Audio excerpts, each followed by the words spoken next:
Olá, jovens! Bom dia, boa tarde ou boa noite, seja lá qual horário que você esteja assistindo essa videoaula.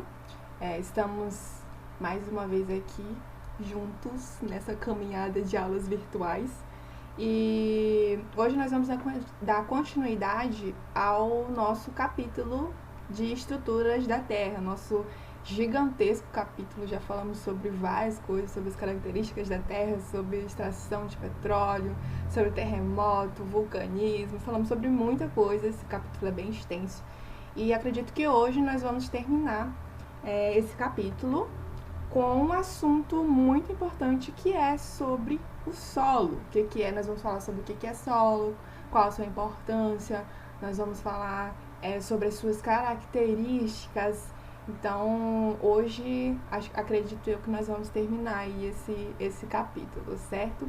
Então, eu vou agora aqui excluir a minha imagenzinha que tá aparecendo aí pra vocês e vou deixar mais projetado só a imagem, tá bom? Ok, já projetei aqui a imagem pra vocês. Então, vamos lá. Primeiro eu quero que vocês observem aqui essa imagem. Ao observarem, o que vocês conseguem visualizar e descrever para mim? Vamos lá, tô ouvindo. Ah, sim. Alguns de vocês estão falando que conseguem ver aqui os cavalos, outros o lago, outros podem pensar, isso aqui eu acho que é um sítio, uma roça. Então, todos estão corretos, perfeitamente. Mas eu quero que vocês frisem e a ideia de que isso aqui em conjunto nada mais é do que uma interação ecológica, uma relação ecológica dos seres vivos, tá? Dos seres vivos com o nosso objeto de estudo aqui. Então, essa interação que eu quero que vocês percebam. É isso que nós vamos estudar e é isso que eu quero que vocês entendam. O solo tem grande importância, por quê? Porque, primeiro, ele fornece alimento para os seres vivos, ele fornece o quê? Uma superfície de locomoção para esses mesmos seres vivos. Aqui, ó, plantação. Então, possibilita também construção de moradias. Então, tem toda uma interação com os seres vivos. Mas, então, qual é a composição do solo? Como que esse solo é composto?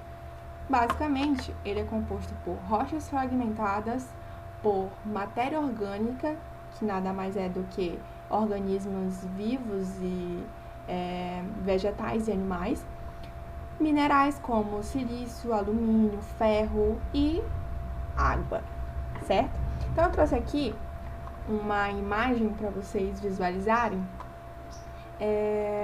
de como que essas rochas se fragmentam, como é que é o processo da fragmentação dessas rochas. Nós, inclusive, já vimos bastante isso, mas é importante que vocês frisem, certo? Então, quando uma rocha se encontra em baixas temperaturas, ocorre o congelamento dessa água, como vocês estão observando aqui nessa fissura. Então, as rochas apresentam umas certas fissuras, então essa água acaba se infiltrando, certo? E o que acontece? Essa água aqui que acaba se infiltrando, ela se solidifica. O que é se solidificar? É a mudança de estado físico da água. É a mesma coisa que acontece quando você pega um copo com água e esquece lá no congelador. Então, quando essa água congela, ela aumenta de volume. E nesse mesmo princípio aqui, o que vai acontecer? Ela pressiona a rocha. Então, ela vai pressionando a rocha e a rocha vai se fragmentando. Então, as mudanças climáticas, as variações de temperatura influenciam na degradação das partículas das rochas, o que vai, então, causar o fenômeno que nós dizemos é o intemperismo, certo? Além do intemperismo, também tem outra participação dos seres vivos, uma participação aqui dos seres vivos que é a nossa querida arvorezinha aqui. Então, durante o desenvolvimento da árvore, as raízes dos vegetais acabam crescendo e elas acabam, muitas das vezes, rompendo essas rochas. Mas outros seres vivos também conseguem produzir certas substâncias que vão contribuir para a fragmentação dessas rochas, tá bom? Então, esses são dois exemplos que eu trouxe para vocês. O intemperismo e a ação aqui de seres vivos através das raízes das rochas. Eu trouxe aqui outra imagem para vocês visualizarem, representando a formação do solo. Então, nós temos aqui uma rocha, né? Aqui representado nessa imagem. Então, na superfície aqui, ó, na superfície dessa rocha, acontece a ação do intemperismo. Então, as rochas, elas vão se fragmentando, vão se modificando, e aí, ó, percebem que aqui já tem uma certa diminuição referente a essa rocha, consegue já perceber um verdinho aqui. Então, ao mesmo tempo que essa matéria orgânica, a poeira e os sais minerais são trazidos pela ação do intemperismo, pela ação dos ventos e pelas chuvas, eles acabam se misturando aos fragmentos das rochas aqui. E aí nós temos essa outra imagem aqui. Então, além dos fragmentos das rochas degradadas pela ação do intemperismo e da matéria orgânica, né, representada aqui em verdinho, o solo apresenta os seres vivos que nele habitam. Então, acontece a formação do solo, juntamente pela ação do intemperismo, junto com a matéria orgânica, ok? Pois bem, além disso, o solo apresenta um perfil. Aqui, ó. Quando nós realizamos um corte transversal no solo, nós podemos perceber que o solo ele tem camadas, ele é dividido principalmente em 3 camadas. Essa imagem aqui é a imagem do livro de vocês, tá? Tá aqui, ó, página 262. Inclusive, a grande maioria das imagens que eu apresentei para vocês, ó, é do livro de vocês, tá?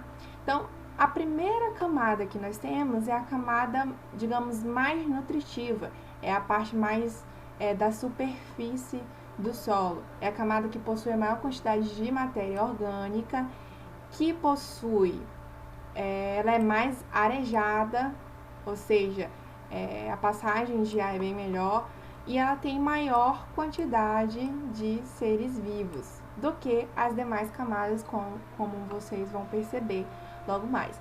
A segunda camada, à medida que a profundidade vai aumentando, a quantidade de matéria orgânica ela já vai diminuindo, como vocês podem perceber na variação até mesmo de coloração.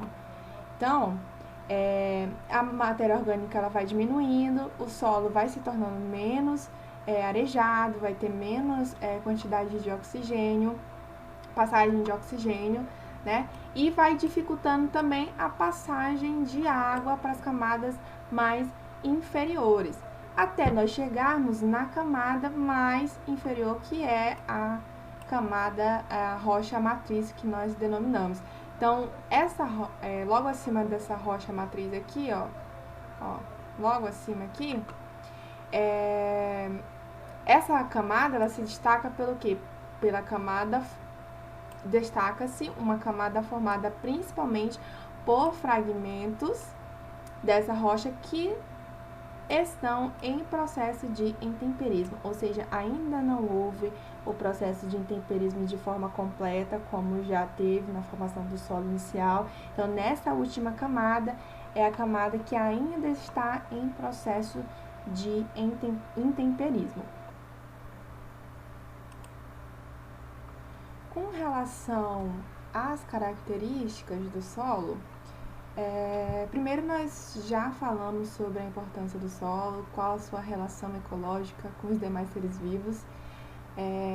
Com relação aos seres humanos, há uma dependência muito direta de nós seres humanos com o solo.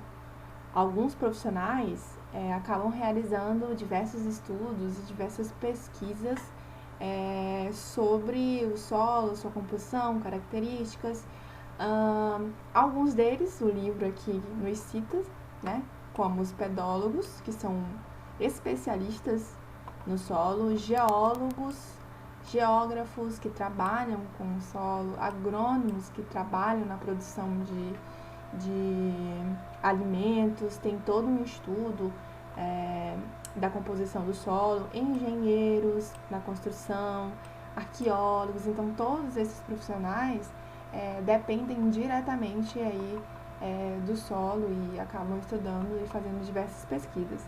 Mas para que esses profissionais atuem, é necessário que analisem diversas características do solo.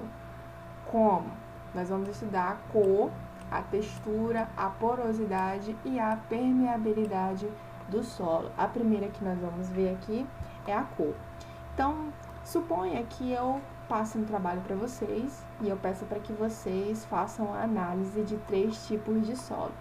Então, vocês vão lá, coletam 3 tipos de solo e vocês me trazem esses 3 tipos de solo: areia, argila e terra vegetal. Nessa análise que nós vamos fazer, a primeira coisa que eu vou perguntar para vocês é o que vocês conseguem observar visualmente aqui nesses 3 tipos de solo. Como bons estudantes que vocês são, vocês vão me dizer o quê? Ah, professora, a cor do solo. Então, eu consigo observar que o tipo de solo areia apresenta uma coloração mais alaranjada, salmão, depende de como você define essa cor aqui. Argila, que tem uma coloração um pouco mais clara, e a terra vegetal, que é bem escura. Alguns desses solos estão presentes em paisagens bastante conhecidas de nós brasileiros, né? A primeira delas é facilmente observável aqui por meio dessa imagem, como vocês podem ver lá nos lençóis, belíssimos lençóis maranhenses, nós encontramos um tipo de solo, qual que é? Areia, né? Aqui, areia. Então, nos lençóis maranhenses, o que predomina, o tipo de solo é a areia. Outro tipo de solo, lá em Caçapava, no sul. Qual é o tipo de solo encontrado? Já percebe a mudança de coloração? Qual é o tipo de solo? Calcário, que é o quê? Uma região rico em tipo de solo de argila. Tá vendo uma coloração um pouco mais diferente, mais esbranquiçada?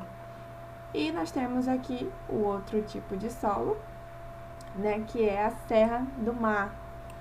Solo rico em matéria orgânica, em geral, apresenta a coloração mais escura, do tipo o quê? Do tipo de terra vegetal. Então, percebem que conseguimos diferenciar os tipos de solo inicialmente, claro que tem toda uma análise, mas inicialmente por meio da coloração dela. E aqui o livro nos traz 3 imagens. A outra característica muito importante é a textura e a porosidade desse solo, certo? Então, a textura do solo, ela está mais relacionada com o quê? Essa aqui, se eu consigo fazer. Com... Ai, não dá. Vamos usar isso aqui. Está mais relacionada ao tamanho das partículas que compõem esse solo. Geralmente, quanto menor as partículas do solo, mais elas vão se agregar. Então, mais elas vão formar uma espécie de massa, certo?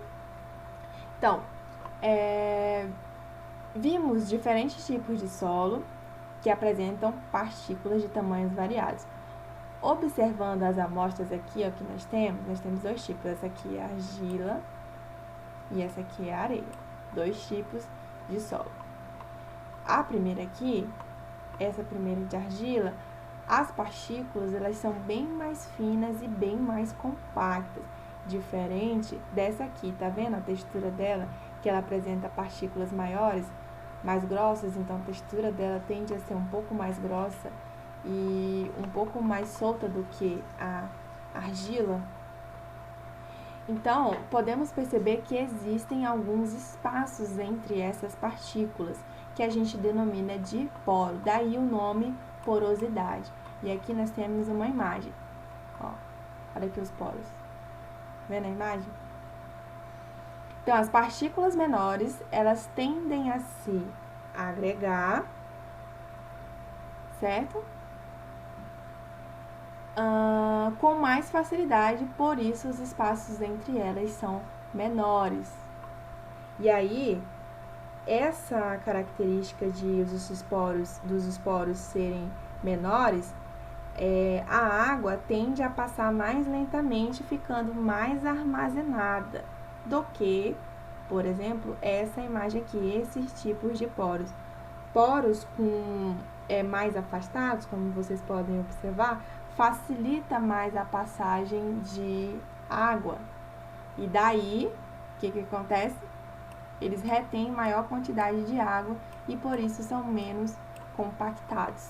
Bem diferente da argila. Percebe que quando você molha a argila, ela fica uma massa, ela fica bem mais grossa do que a areia.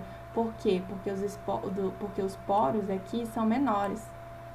Ou seja, acabam retendo menor quantidade de ar e acabam retendo mais água do que a areia, por conta do espaçamento aqui dos poros, ok?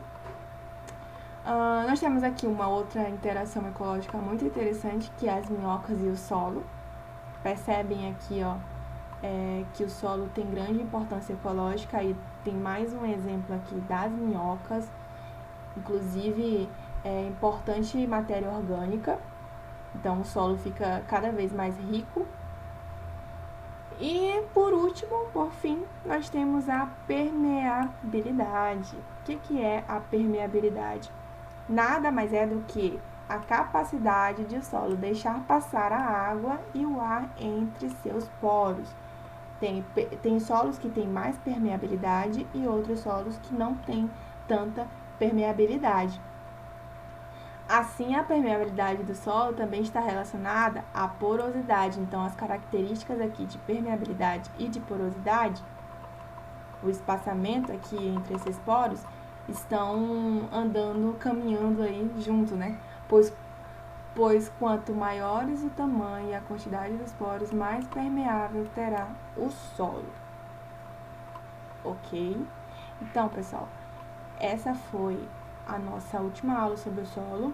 Falamos aí sobre o que é o solo, o que é o solo, qual a sua importância, a sua interação ecológica. Falamos sobre a ação do intemperismo, como que é a formação desses rochos, desse solo, como esse solo é formado pela ação do intemperismo. Falamos sobre o perfil do solo, como que se dispõe esse solo, que é em camadas. Nós temos três camadas. Falamos sobre as características que precisamos entender, o que é a cor, que nós podemos diferenciar os solos por meio da cor, por meio da porosidade, por meio da textura dela. Falamos também sobre a permeabilidade. Então, esse foi o nosso último conteúdo desse segundo capítulo. Eu sugiro que vocês leiam esse boxezinho aqui, que traz uma aplicabilidade sobre reportagens que nós costumamos ver. É bom vocês lerem, é bem interessante. E aqui a atividade, né? Então, é isso. Essa é a nossa última aula desse segundo capítulo e espero eu encontro vocês na próxima aula.